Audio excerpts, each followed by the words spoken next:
Hello and welcome back to another week of Oceanic Challenger League interviews. In Stage 3, we are looking to head into our last two playdays. Up next, Week 6, and joining us from the Warriors, it's FluxZeus, and from the Big Dogz, it is LogiiK. Now, gentlemen, there's been a couple of interesting standings, coming into this part of the competition. At this stage, first, second, more or less locked in. Third, fourth, and fifth, there is a bit of chop and change potential. Do you reckon we will see any movement between third through fifth closing out the stage? I think third to fifth is pretty locked. I don't think there's much way to move it. I guess the only way to move it really is, Warriors get 3 points on us. It might move the standings, might bump us down to fifth, but it pretty much requires bottom teams to win convincingly. So I don't know. I'm not too confident in it, but we'll see what happens. I think the final week will be a big deal. On the standings. It pretty much just takes any of the bottom teams, including us, to get 3 points both weeks. So, because I think if we get 3 points both weeks, we verse two of the teams that are in top 5 right now, I think. So if we can get 3 points in both weeks, and some teams drop points, like, it's possible, but we'll see.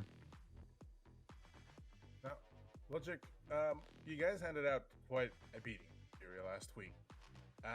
Yeah, we did. That pretty much a team that was that looked at by quite a fair few viewers as kind of the dominant team, despite some of the roster changes. Do you think now that you kind of quote unquote toppled the Giants, it's kind of a clearer road for you, or are we still not done yet? Fury were never the Giants for this stage. Kraken are. It's very simple. The whole stage is about consistency, and no team's been consistent more than Kraken. No matter what people say about the way Kraken play or how they've been winning or who they've been winning against, at the end of the day, Kraken are the most consistent team just based on their performance, their wins, the fact that they don't go overtime. And so I don't consider Fury to be Giants. I consider them good opponents. I consider them, OCN ready for Relos, but I don't consider them the Giants of this specific stage. So no, I don't think beating Fury was actually that big of a deal for me personally. It was more of a fun match for us. We actually didn't expect to win, so we fully went into the match to lose. But going into it and winning felt great. But no, I think Kraken is going to be quite difficult. I can't remember the question, so I'm rambling on. But I think Kraken are going to be really big for us. I think that's going to be really the game to look out for.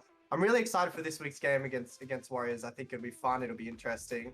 But I think Kraken's the big game for everyone. Kraken this week for Fury, Kraken next week for us, and that'll kind of determine who gets top 3 seed. So. And for you, Flux, last week we got to see the Warriors, finally step up. You guys took a win for yourselves.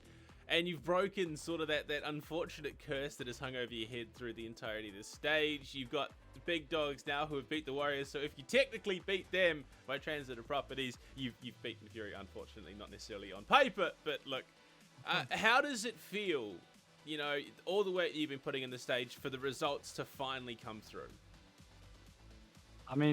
Just all the boys said after the game, damn, feels actually good to win. So I think a lot of the time early on, we were trying to force things to happen and force plays, but I think we kind of just sat back and were just let's just play, let the boys play, let the boys play a little bit looser. We kind of played a lot less structured, and some Fury boys tried to make some memes on that, their Twitter stays doing whatever, but it got the results. So we'll just keep doing that, see how it goes.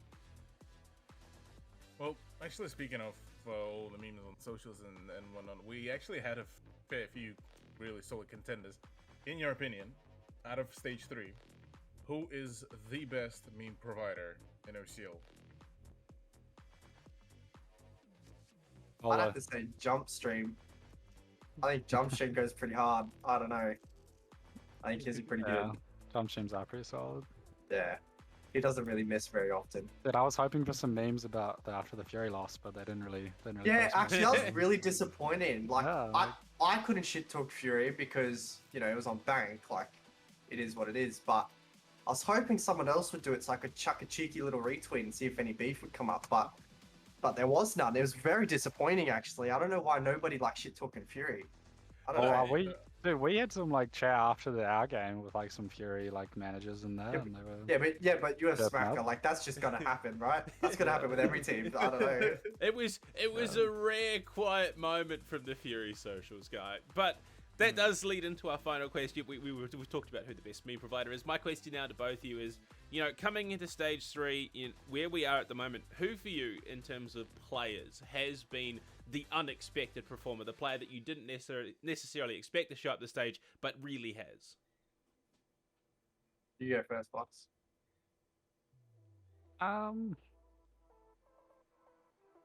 Dude, I don't know. I just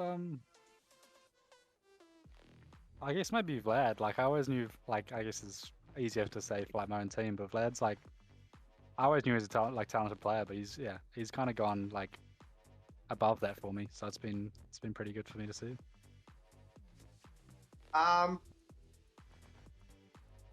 not going to comment on that one. The shit talk curse. Don't want to do that one, so I might move on with that.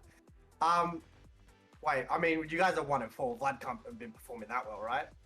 Yeah, I mean, like I think Vlad's been pretty good. Last game he was great. I'll give him that one. But I think I don't think there's any player, to be honest, in CL that's been outperforming what people expected. I mean, Quiz has done well for the games that they won. He's brought them back. Tuhan's done well, but they're both expected players. I mean, I think stat-wise Havoc has done fine as well. Nothing outstanding, but for the people that know Havoc, play ranked with him, he hasn't performed over the top of what people expected. If anything, he's underperformed. I don't think there's anybody outstanding in OCL at the moment.